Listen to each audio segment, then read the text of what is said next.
আমরা জুলাই যোদ্ধা যারা আছি জান দেবো কিন্তু জুলাই দেব না। প্রত্যেকটা আমরা হাদি হয়ে যাব, এরকম হাদি বাংলার ঘরে ঘরে জন্ম নিবে।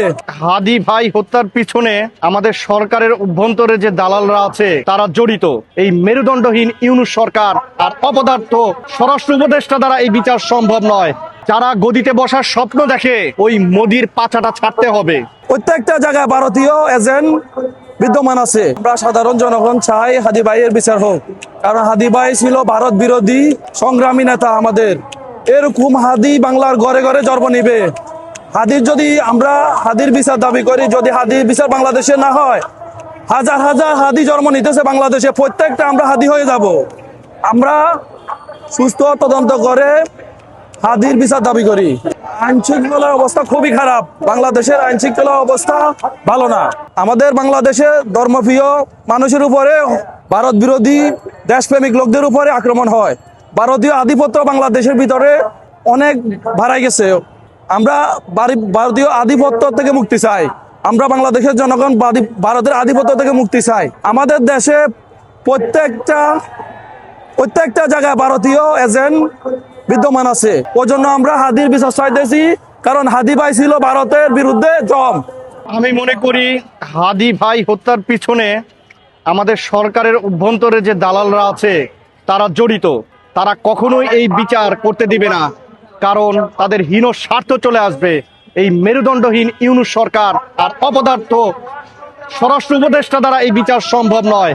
ইনশাল্লাহ আমরা জুলাই যোদ্ধা যারা আছি, যারা জান দেব কিন্তু জুলাই দেব না, হাদি ভাইয়ের এই কথাকে আমরা সত্য প্রমাণিত করব এবং তার ইচ্ছা, তার খুনিদের বিচার ইনশাল্লাহ এই বাংলার মাটিতে ইনশাল্লাহ এটা আমরা ব্যবস্থা করব ইনশাল্লাহ।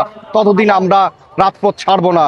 আইন শৃঙ্খলা বাহিনী, হাসিনার রেখে যাওয়া যে বাহিনী, সেই বাহিনী এখন এতদিন ছিল দুর্নীতি, সুদ, ঘুষ, চিন্তা পথ বন্ধ।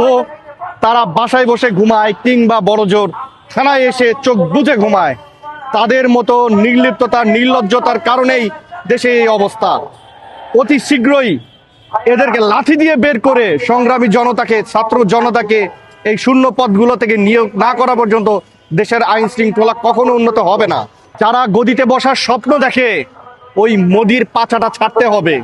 বাংলার সীমানায় থেকে মোদির পা চাটতে পারবে না এবং তারা কখনো বাংলার মসনদে বসতে পারবে না ইনশাল্লাহ। জুলাই অভ্যুত্থানের আগে আমরা মনে করছিলাম এই রাষ্ট্র জনগণের রাষ্ট্র না।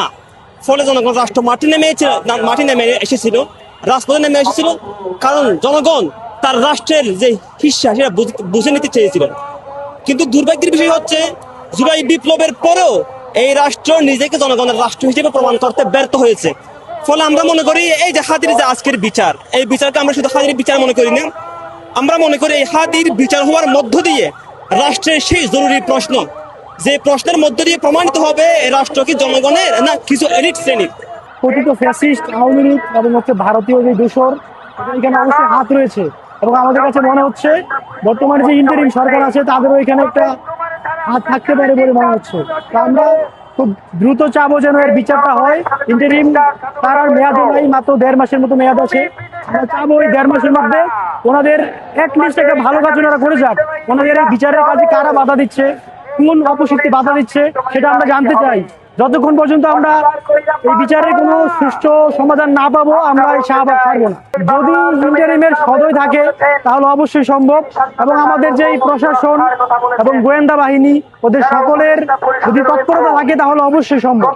আমরা মনে করছি যে আমাদের প্রশাসনের মধ্যেই আসল যে এই নাটের গুরুত্ব তারা লুকিয়ে আছে, যার জন্য এই বিচারের কোনো কার্যক্রম আমরা দেখতে পাচ্ছি না। আজকে আমাদের 2টা শুক্রবার চলে গিয়েছে, এখন পর্যন্ত আমরা কোনো বিচারের কোনো আশা ব্যঞ্জক কোনো খবর আমরা এখন পর্যন্ত পাইলাম না। আমরা চাই খুব দ্রুত আমরা একটা ভালো সংবাদ পাবো। অপরাধীরা যেখানে থাকুক, ইন্ডিয়া থাকলে ইন্ডিয়া থেকে তাদেরকে নিয়ে আসতে হবে।